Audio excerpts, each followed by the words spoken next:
De los derechos del adolescente Sergio Urrego, muerto en 2014 por discriminación sexual de sus profesores, también tuvo desarrollo esta semana. 1.200.000 vacunas han sido aplicadas hasta hoy en Colombia. Panel de expertos economistas internacionales hace recomendaciones tributarias al gobierno. Arrinconado por las pruebas judiciales, el ex senador Pulgar acepta cargos y ofrece prender el ventilador. Y en los deportes, Germán Arango. Mónica, Juan Sebastián Cabal y Robert Farah se quedaron con el título en el ATP 500 de Dubái. Ya son 17 las conquistas en el circuito internacional de la dupla colombiana. Se le atravesó Envigado a Independiente Santa Fe en los planes y lo derrotó esta tarde 2-1 en el Parque Estadio. Ya son 34 los cupos que tiene Colombia a los Juegos Olímpicos. Los 3 de hoy llegaron en la marcha. Aquí está, esta es la imagen del día, la romería que acompañó hoy al cementerio los restos de la alcaldesa del Cabildo Cabenzá de Orito Putumayo y de su nieta de 1 año y medio. Al sepelio no pudieron ir la hija y otra nieta de la lideresa, que también resultaron heridas en el ataque que ellos creen fue ejecutado por paramilitares que pretenden tomarse la frontera para traficar cocaína. De esta historia hablaremos hoy. Por la prensa libre y el derecho que todos ustedes tienen a la verdad, yo soy la Red Independiente. Presenta Noticias 1 con Mónica Rodríguez y Germán Arango. Buenas noches y bienvenidos a la mejor información del fin de semana.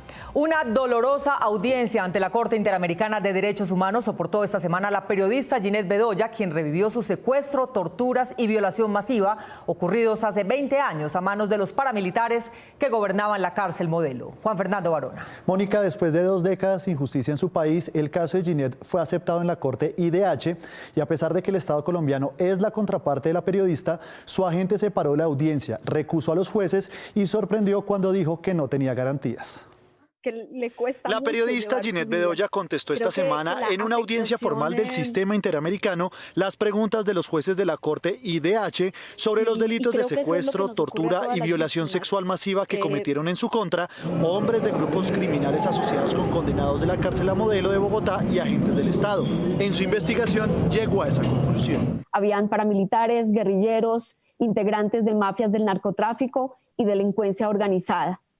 Lo paradójico era que públicamente los agentes del Estado combatían a estos grupos ilegales, pero dentro de la cárcel eran aliados. Los jueces de la Corte escucharon de viva voz de la comunicadora colombiana y en medio de su drama revivido en cada respuesta, el horror que padeció Ginette hace 20 años, exactamente el 25 de mayo del año 2000, cuando llegó a las puertas de la cárcel La Modelo de Bogotá para grabar una entrevista con un ex jefe paramilitar. Lamentablemente era una trampa. A medida que iba relatando los crímenes que cometieron en su contra ese 25 de mayo de 2000, la periodista revivía esos momentos aterradores. Me llevaron a un lugar cercano a la cárcel, me amarraron, me golpearon, me llevaron en un carro, me sacaron de la ciudad y empecé una larga travesía de muchas horas en las que afronté todo tipo de abusos, de torturas. Todo terminó en una violación masiva. Bedoya contó en el escenario de la Corte Interamericana de Derechos Humanos que fue botada en mitad de una carretera casi muerta. Allí la encontraron y trasladaron a una clínica, pero su drama no terminó ahí. ¿Qué más dolor se puede cargar y qué más sufrimiento se puede cargar cuando ya te han matado? Es imposible volver a morir cuando ya te han matado. La periodista aseguró que a través de sus pesquisas periodísticas se estableció que un general de la policía fue quien dio la orden de secuestrarla y violarla. Presentamos las primeras pruebas de las personas que eran responsables por parte del Estado de ordenar mi secuestro y todo lo que ocurrió en este secuestro. Relató que implicados en las cárceles confesaron los nombres de los instigadores que dentro del Estado la señalaron para que la torturaran y violaran.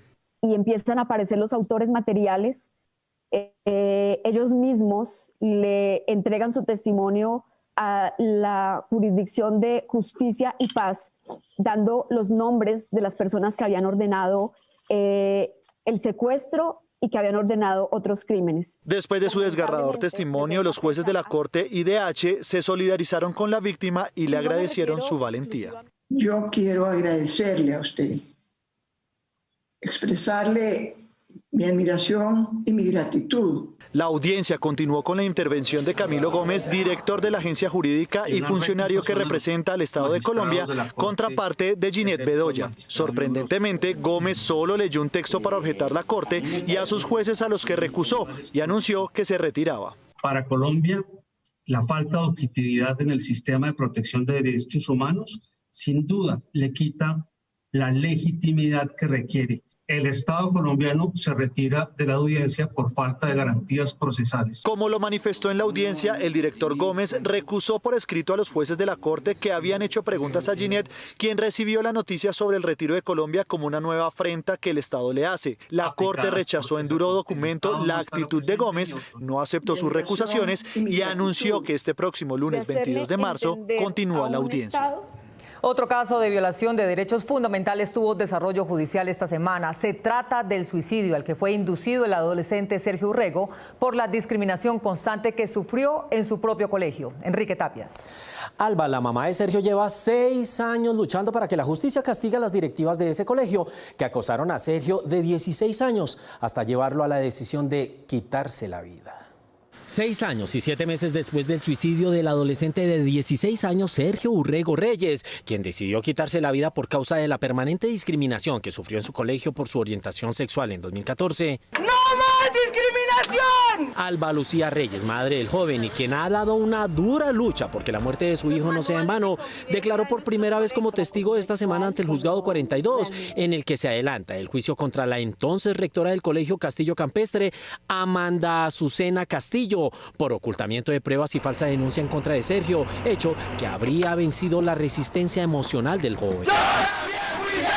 Alba Lucía le contó a Noticias 1 parte de su testimonio ante el juez y recordó que a su hijo, entre otros, le violaron el derecho a la intimidad cuando se hizo pública de manera cruel una fotografía en la que le daba un beso a su también joven pareja. Fue una violencia muy clara para mi hijo.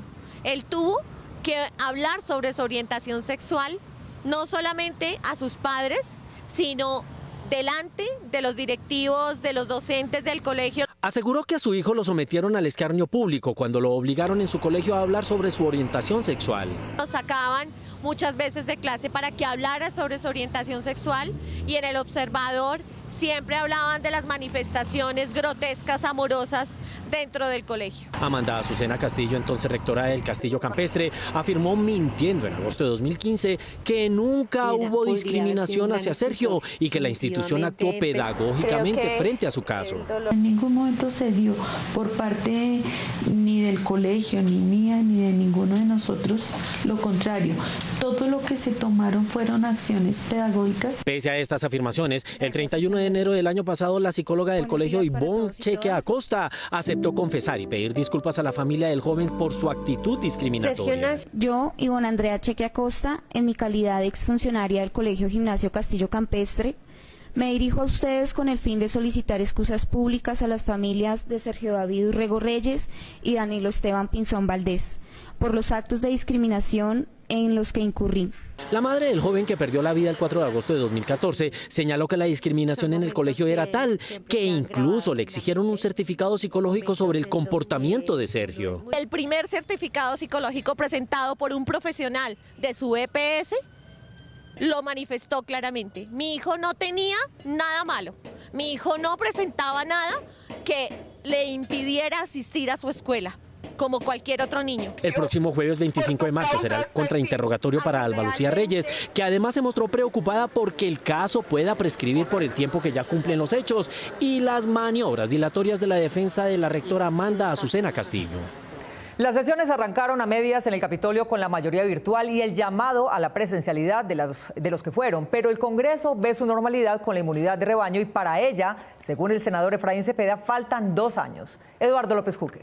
Mónica, de acuerdo con las cifras de vacunación actuales, difícilmente habrá inmunidad en Colombia en 2 años y que las regiones son las que menos posibilidades tienen. Con una cascada de proyectos de ley y reformas constitucionales, esta semana arrancaron las sesiones ordinarias del Congreso bajo la sombra de la pandemia y la preocupación por una supuesta tercera ola de contagios. En el Senado flota el temor por el COVID-19. Miramos el promedio del 8 al 14 de marzo, son 76.000 vacunas, serían 2 2.1 años. Este no es un tema menor. Tenemos que hacer todos los esfuerzos para que esa inmunidad de rebaño nos llegue antes de finalizar el año. En la Cámara de Representantes, entre tanto, también se escuchó la voz de inconformismo regional, especialmente por la forma como han sido distribuidas las vacunas a las zonas más alejadas. Quiero dejar esta constancia por el inconformismo que tengo por la distribución que se hizo de las vacunas de COVID a mi departamento en el departamento de Vichada. Solo hemos tenido 204 vacunas para una población de más de 77.000 habitantes en el departamento. La aglomeración de cada etapa de inicio de sesiones por los pasillos del Capitolio es cosa del pasado. El acceso al Congreso continúa restringido, incluso para la prensa. La mayoría de senadores y representantes siguen sesionando virtualmente, lo que molesta a quienes sí asisten personalmente. Ya es hora de que legislemos de manera presencial y seria. Más de 50 senadores y senadoras con el ánimo ya de empezar a caminar hacia la presencialidad. En la Cámara, a pesar de no haber cumplido la cita presencial, no faltaron los discursos con tinte de aprovechamiento electoral, adulando a quien puede aportar votos. Debería estar aquí sentado Álvaro Uribe Vélez, el líder más destacado que ha nacido en Colombia en los últimos tiempos. Después de 5 horas en el Senado y casi 3 en la Cámara, las sesiones fueron levantadas, no sin antes referirse a la parálisis económica del país, pero eso sí, sin dejar de lado la preocupación por los votos que tienen que conseguir para las elecciones del próximo año. Su fuerza ideológica nos hará mucha falta. El miércoles se inoculó la dosis 1 millón en el país. El presidente lo celebró en Barranquilla, aunque las cuentas ya hablan de la aplicación de 1.200.000 primeras dosis y 50.000 segundas. Camilo Galán. Mónica, la diferencia puede estar entre las cifras publicadas y las procesadas por el Ministerio de Salud para que la base de datos presente un retraso. Esta semana el presidente Iván Duque en su programa de televisión celebró y acompañó el primer millón de dosis aplicadas en el país como parte del plan de vacunación desde la ciudad de Barranquilla. Y hoy aquí en la ciudad de Barranquilla llegamos al vacunado número 1 millón. Y esta es la historia de Don Adel Mas. 93 años tiene. Contrario a lo que dijo en la cumbre de gobernadores el pasado 26 de febrero en Puerto Gaitán, Meta. Me dijeron en el mes de diciembre, búsquese unas 1.000, 2.000 vacunas, tómese una foto. No se deje ganar el concurso de la foto de otros países. No, yo no procedo así. Junto a la gobernadora de Atlántico, Elsa Noguera, el alcalde de Barranquilla, Jaime Pumarejo, entre otros invitados, festejó la inoculación. Hoy estamos marcando un hito muy importante en nuestro país. Hoy, aquí, en la ciudad de Barranquilla, estamos llegando al vacunado número 1 millón. Y aquí está con nosotros don Adel Mas Arcón, 97 años. Según cifras del Ministerio de Salud, en el país ya se han aplicado cerca de 1.200.000 dosis y más de 50.000 segundas dosis. Según el plan de vacunación, para 35 millones de colombianos se requieren 70 millones de dosis para aplicar. Ñul Salcedo, director de gobierno de ESRI en Colombia, la herramienta de georreferenciación para el seguimiento de las vacunas, las cifras concretas tienen un retraso de cerca de 2 días. Yo creo que mientras compilan los datos diarios podríamos decir que tenemos la información del día anterior al otro día. Es más o menos lo que hemos visto en estos días. Es decir, la cifra puede ser más alta. En Bogotá, las cifras de la Secretaría de Salud muestran el número de primeras dosis y segundas dosis aplicadas, además del avance de la vacunación de la ciudad, que está a punto de llegar al 4%. El país en un mes logró aplicar 1 millón de vacunas. Aún falta distribuir 69 millones de biológicos para lograr la inmunización. Colombia recibió hoy 250.000 de dosis de la vacuna de AstraZeneca, a la que se le habían atribuido efectos adversos inicialmente. Una vez que la agencia europea la declaró segura, los expertos colombianos respaldan la decisión, pero advierten la necesidad de mayor transparencia. Hoy llegaron al país alrededor de 245.000 dosis de la vacuna de AstraZeneca, que había sido suspendida en varios países de Europa porque aparentemente se presentaron efectos adversos en algunos pacientes relacionados con la formación de coágulos de sangre en el cerebro. Después de varias investigaciones de la Agencia Europea de Medicamentos, se concluyó que la vacuna es segura y efectiva, por lo que se reanudaron sus tratamientos en los países que la habían suspendido. Los expertos académicos y de farmacovigilancia en Colombia confirmaron que, según los estudios, no hay un mayor riesgo para los inmunizados. Al indagar los casos, al estudiar los casos epidemiológicamente, se vio que no podían ser atribuidos necesariamente a la vacunación. En este momento, con la información que se tiene, se puede afirmar que los beneficios de continuar la vacunación con este producto de AstraZeneca son superiores a los riesgos de eventos adversos. Según los expertos, los efectos son de baja frecuencia, por lo que la vacunación en Colombia con este biológico se puede realizar. Sin embargo, manifestaron que es necesario hacer un seguimiento estricto de cada uno de los pacientes que se van a inocular con la dosis de AstraZeneca. Es un punto crítico que se tiene que fortalecer para hacer el seguimiento tanto a los efectos adversos como a la efectividad de la vacuna.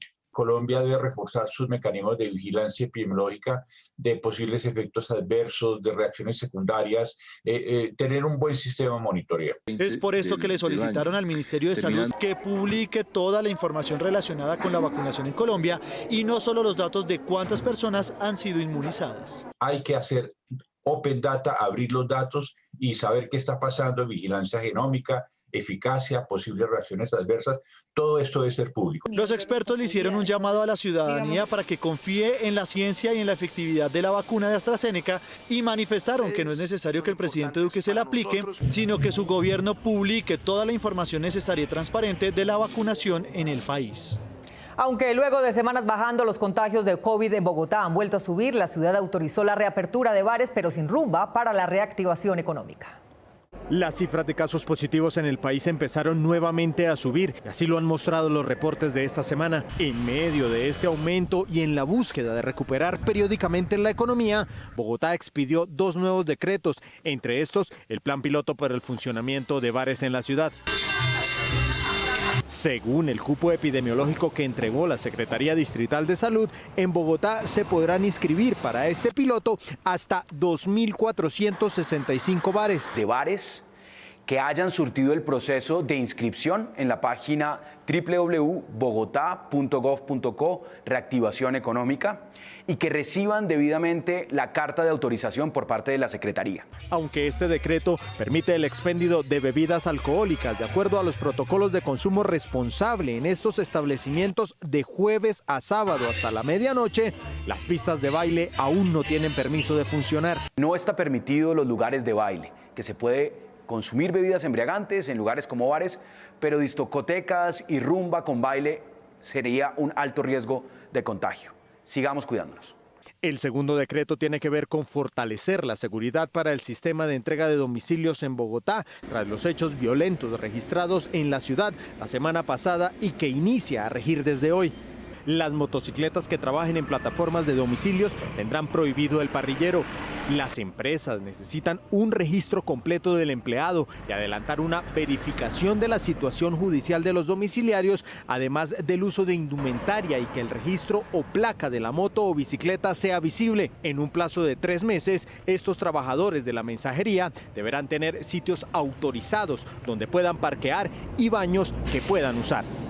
Los miembros de la Comisión Internacional de Expertos para asesorar la reforma tributaria tuvieron acceso a información que los economistas nacionales han pedido durante años. No obstante, las propuestas hechas por ellos ya habían sido formuladas por los nacionales. Juliana Ramírez. Mónica, entre las coincidencias entre extranjeros y nacionales están la reducción de beneficios a las zonas francas, el impuesto a las pensiones altas y la eliminación del 4 por mil, que ahora los nacionales no consideran conveniente. El gobierno Duque presentará al Congreso su tercera reforma tributaria con la que prevé recaudar 15 billones de pesos. Para subir impuestos en medio de la crisis actual, cuenta con una serie de recomendaciones que hicieron expertos tributarios internacionales. Varios planteamientos importantes e interesantes, pero nada novedosos y en algunos casos difíciles de aplicar dadas las instituciones y la capacidad estatal del contexto colombiano. No gravar la canasta básica si no se puede establecer la devolución del IVA a todos los hogares pobres, expropiar terrenos subvalorados empleados y poner impuestos a las pensiones altas hacen parte de las sugerencias que anteriormente ha hecho la academia sin que se haya tenido en cuenta por parte del Ministerio de Hacienda. La comisión de expertos también recomienda empezar a marchitar las zonas francas. Y la verdad no me cabe en las manos la cantidad de veces que he visto a economistas y analistas de este país pedir que por favor se revisen las zonas francas. Que estos expertos extranjeros tuvieran acceso privilegiado a datos de la DIAN que se les ha negado a investigadores nacionales logró que pudieran constatar cómo las personas de más altos ingresos del país pagan menos impuestos y por ello sugiere al gobierno ponerle lupa. Las llamadas rentas no laborales, en las cuales ellos pueden deducir un montón de costos un poco artificialmente. Y por otro lado, las ganancias ocasionales, que al parecer están siendo utilizadas como una manera de hacerle el quite a los impuestos a los dividendos. La Comisión de Expertos Tributarios también propuso ampliar la base de declarantes y reducir el número de bienes y servicios exentos del IVA, aumentando a una tasa estandarizada que pase del 5% al 10% o 12%. Sin embargo, también proponen no gravar más productos básicos de la canasta familiar. Aunque suene bien eliminar un impuesto regresivo como el 4 por mil,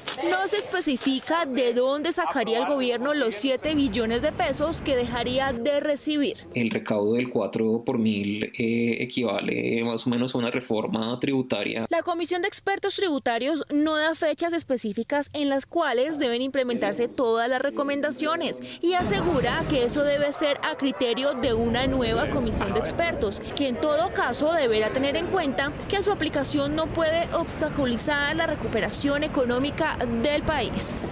El senador Luis Fernando Velasco asegura que hubo ministros llamando a congresistas para conseguir apoyo al proyecto que borraba los periodos del presidente y los congresistas establecidos en la Constitución. Su colega Daniel López dijo que este parecía más un proyecto para robar una joyería. Radicado por el representante conservador Antonio Sabaraín y patinado por su copartidario Buenaventura León, este proyecto de acto legislativo que pretendía darle 2 años más de gobierno a Iván Duque y 24 meses más de salario a los congresistas, indignó al país, gracias a las denuncias de los medios de comunicación y a la presión ciudadana.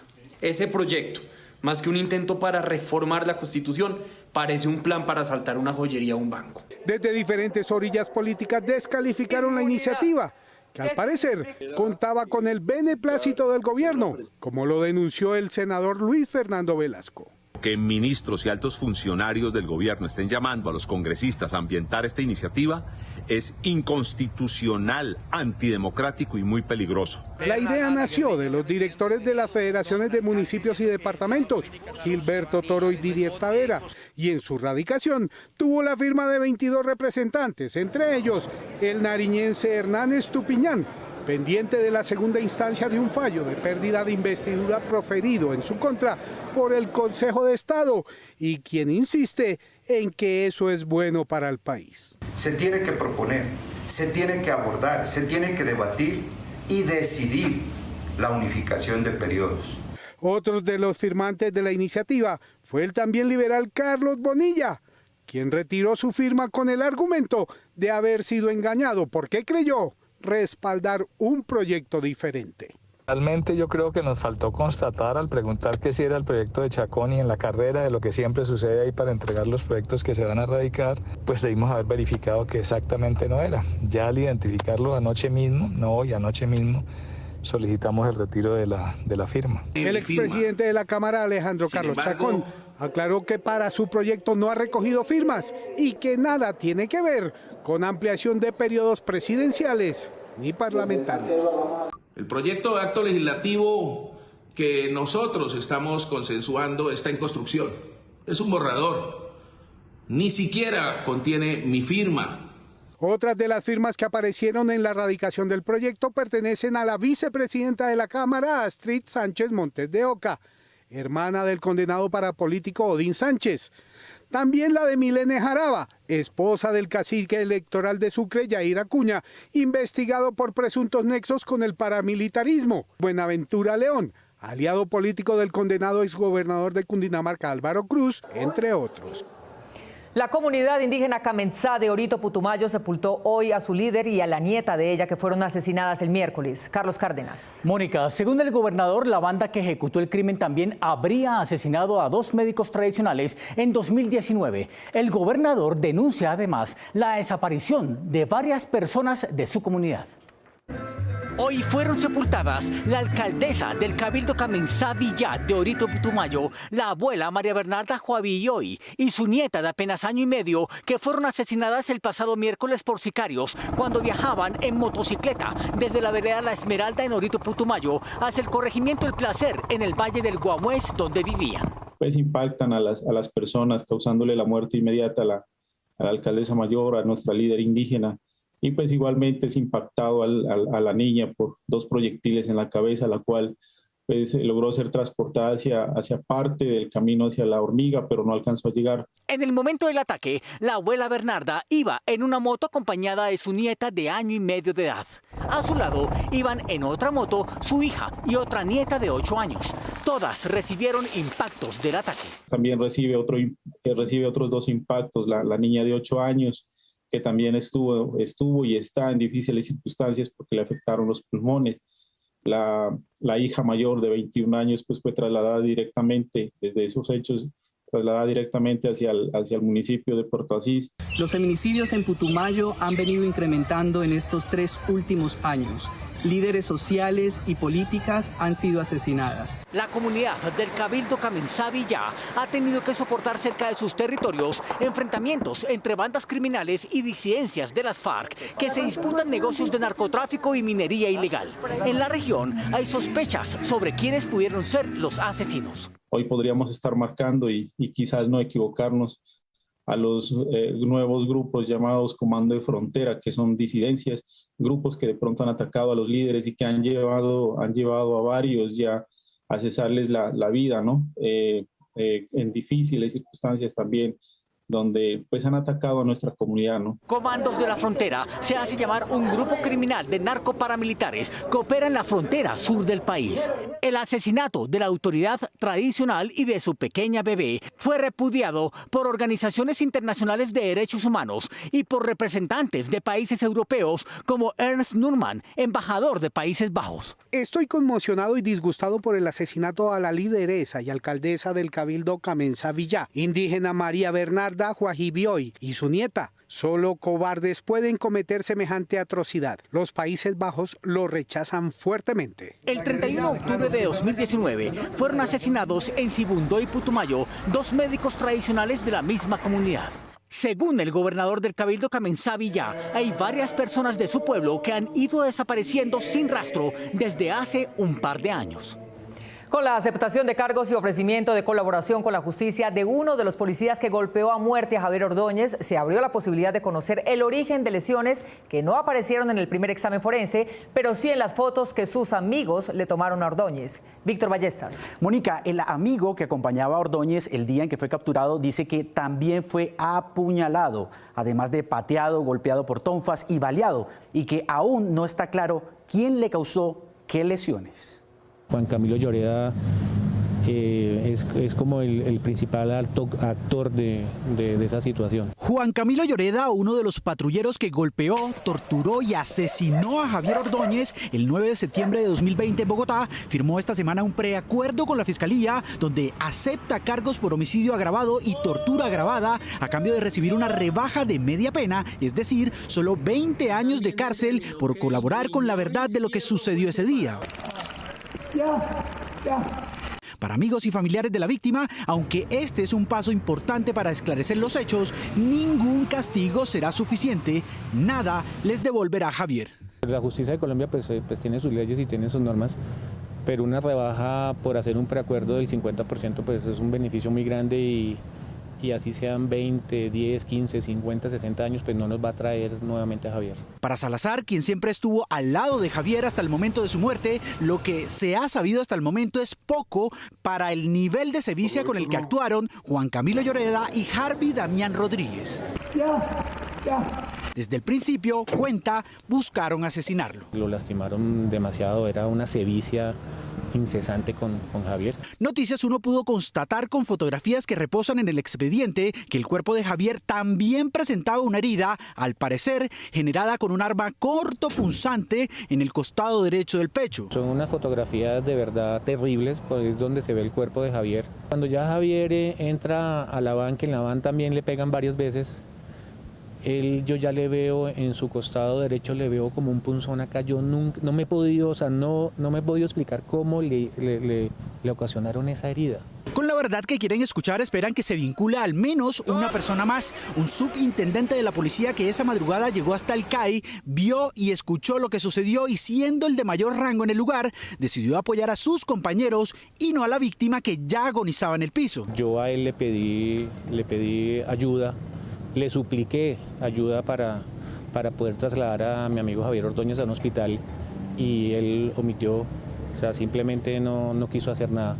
Él tal vez si hubiera tomado la decisión le hubiera podido salvar la vida a mi amigo Javier Ordóñez. A la fecha solo hay 2 policías capturados y 4 suspendidos. El próximo 13 de abril, el preacuerdo será presentado ante un juez que deberá avalar o desechar para continuar con la audiencia 7 días después.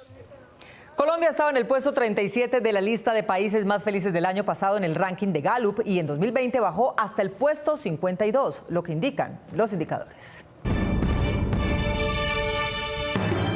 Hoy fue publicado el Informe Mundial de Felicidad, en el que el Grupo Gallup anualmente evalúa el ingreso, los gastos, la libertad, la generosidad y la corrupción.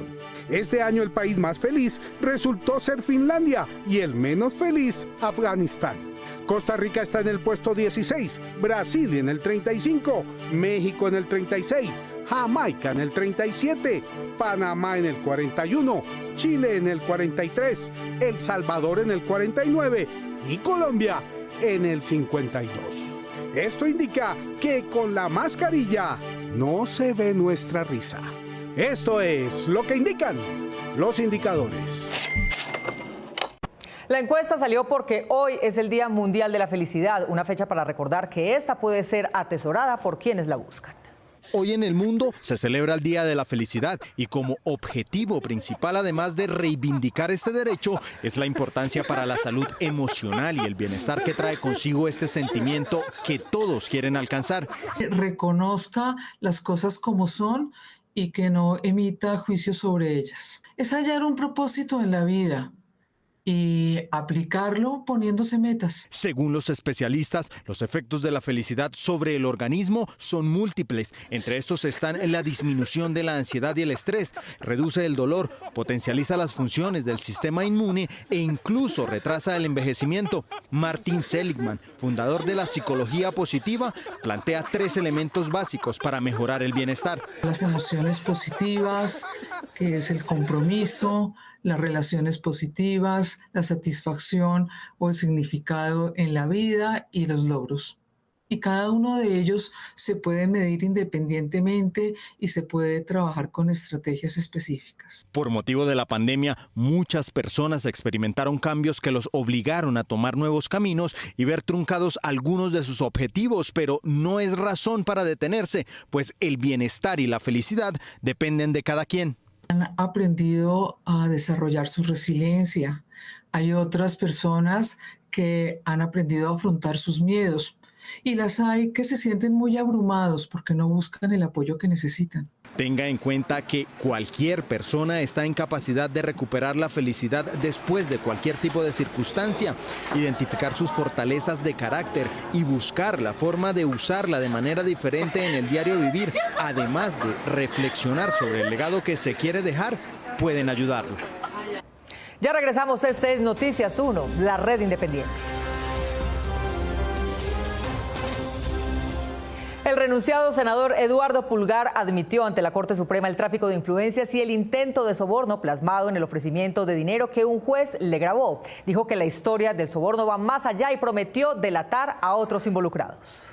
Ante la sala de instrucción de la Corte Suprema de Justicia, el ex senador del partido de la U, Eduardo Pulgar, aceptó parcialmente su responsabilidad en los delitos de tráfico de influencias y cohecho por dar u ofrecer dentro del proceso que se le sigue por intentar sobornar al juez Andrés Rodríguez Cáez para favorecer a un patrocinador suyo, el excónsul honorario de Polonia en Colombia, Luis Fernando Acosta Osío, quien está inmerso en una pelea familiar por el control de la Universidad Metropolitana de Barranquilla. Lo único que le puedo decir es que me acaban de entregar copia del expediente. No aceptó violación de topes en campañas políticas. No, yo no conozco nada de lo que usted me está diciendo. La diligencia que se realizó este viernes desde las 2 de la tarde, con la que se acoge a una sentencia anticipada, fue solicitada personalmente por Pulgar y no por su apoderado Jaime Granados a través de este documento dirigido al magistrado Marco Antonio Rueda. Ruego a usted de manera respetuosa agilizar el trámite con el fin de colaborar con la justicia y que se conozca la verdad de lo sucedido. La verdad de lo sucedido, dice Pulgar, va más allá del audio donde se le escucha ofreciendo 200 millones de pesos al juez. Vamos a esperar que la Corte me pregunte, no usted. Sin embargo, en febrero de este año, en su petición de control de legalidad de su medida de aseguramiento, los representantes del ex senador dijeron que no es auténtico el CD donde está consignado el testimonio de Rodríguez, quien actualmente vive en el exilio por amenazas. Sentí temor, angustia. La Corte no aceptó la propuesta de una ampliación de indagatoria, ya que la etapa probatoria se cerró y ahora será la Sala Especial de Primera Instancia la que defina la sentencia y los beneficios a recibir. Para la Corte es claro que Pulgar actuó con abuso de la función y del cargo. Esas son decisiones. El pasado 12 de febrero, Pulgar renunció a su curul en el Senado con el deseo de que la Corte pasara el proceso a la Fiscalía, pero el alto tribunal, que además lo investiga por supuestas gestiones ante el Ministerio de Educación para presionar que esta cartera actuara de manera indebida, ratificó su competencia en este proceso. Una red de padres de familia espera que este año Colombia pueda avanzar en la reglamentación de la información que deben dar en sus empaques los alimentos procesados para que padres y consumidores puedan saber cuánto exceso de azúcar, grasa y sodio están consumiendo y disminuir así consecuencias en la salud pública. Los alimentos ultraprocesados tienen en exceso azúcar, sodio y grasas saturadas. Estos tres elementos producen las enfermedades no transmisibles, como la hipertensión, la diabetes o las cardiopatías. Por esta razón, en Colombia ya está avanzando el proyecto para mostrar en los envases de los alimentos lo que contienen, pues la ciudadanía merece saber lo que come.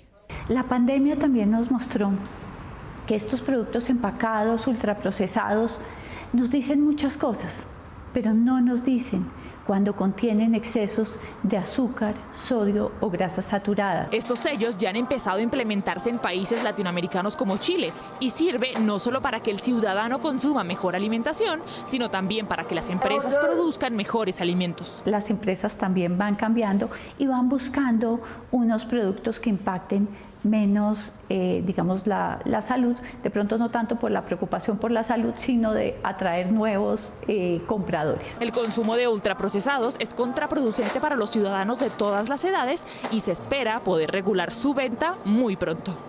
Luego de un primer encuentro para reunir las versiones de la Comisión de la Verdad entre Mancuso y Timochenko, se esperan versiones conjuntas de guerrilleros y paramilitares por actos de violencia en la misma zona.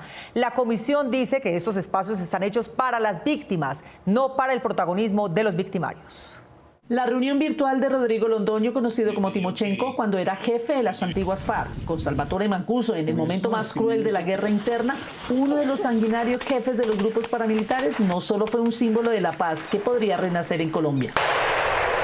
También fue un gesto de aceptación de los crímenes que cometieron, puesto que el encuentro tuvo el aval del presidente de la Comisión de la Verdad, el sacerdote jesuita Francisco Erro. Desplazados.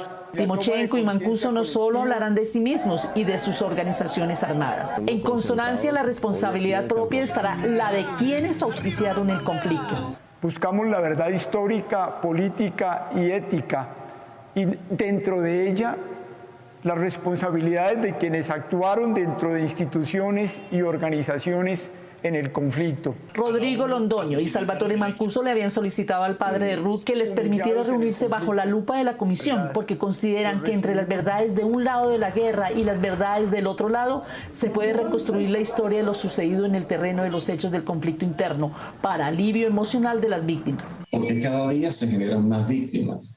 ¿Quiénes están detrás?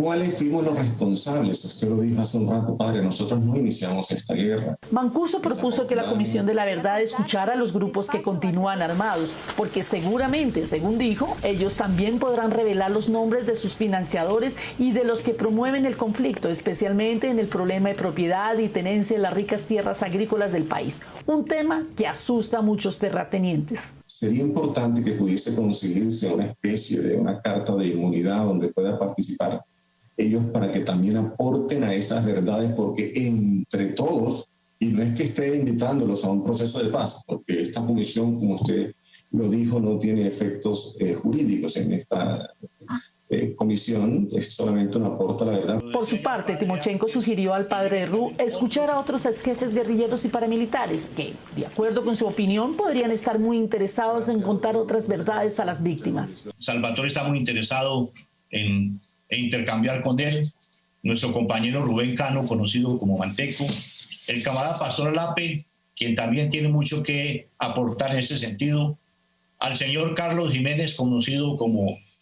Jiménez, conocido como Macaco, a Martín Llanos, su hermano y su padre, fundadores de las autodefensas campesina del Casanare. El padre Ruth advirtió que quienes se atreven a revelar la verdad de manera formal y puntual ante la comisión que él preside ejecutan un acto de valor y muestran respeto por las víctimas, y que por lo tanto se trata de gestos que debe conducir a la reconciliación del país. Este escenario para la comisión no es ni puede ser un lugar para acrecentar las estigmatizaciones, ni los odios, ni las venganzas, ni tampoco las negaciones y los ocultamientos. La próxima cita de Timochenko y Mancuso será el 21 de abril, cuando, según está previsto, empezarán a relatar episodios de la violencia que asoló el país durante más de 50 años.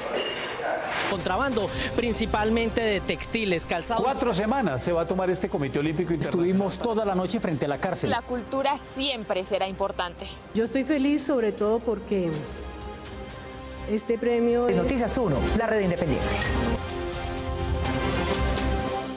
Guanes Santander tuvo su algarabía esta semana por cuenta de 12 cabras que amanecieron en el techo de una vivienda.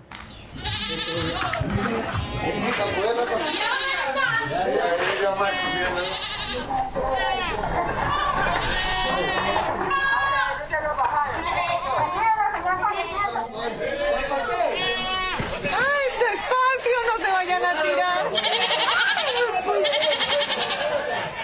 A pesar de la dificultad visible, los bomberos explicaron que bajando ellos a la más pequeña, las otras lo hicieron por cuenta propia.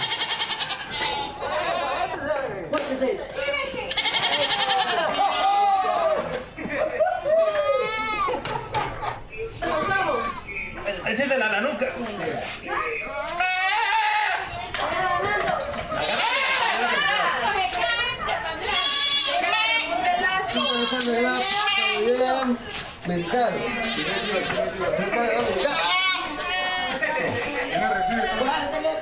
Nos vemos en las redes sociales y mañana domingo aquí en Cable Noticias con las mejores noticias del fin de semana. A ustedes, como siempre, gracias por elegir la independencia. Feliz noche.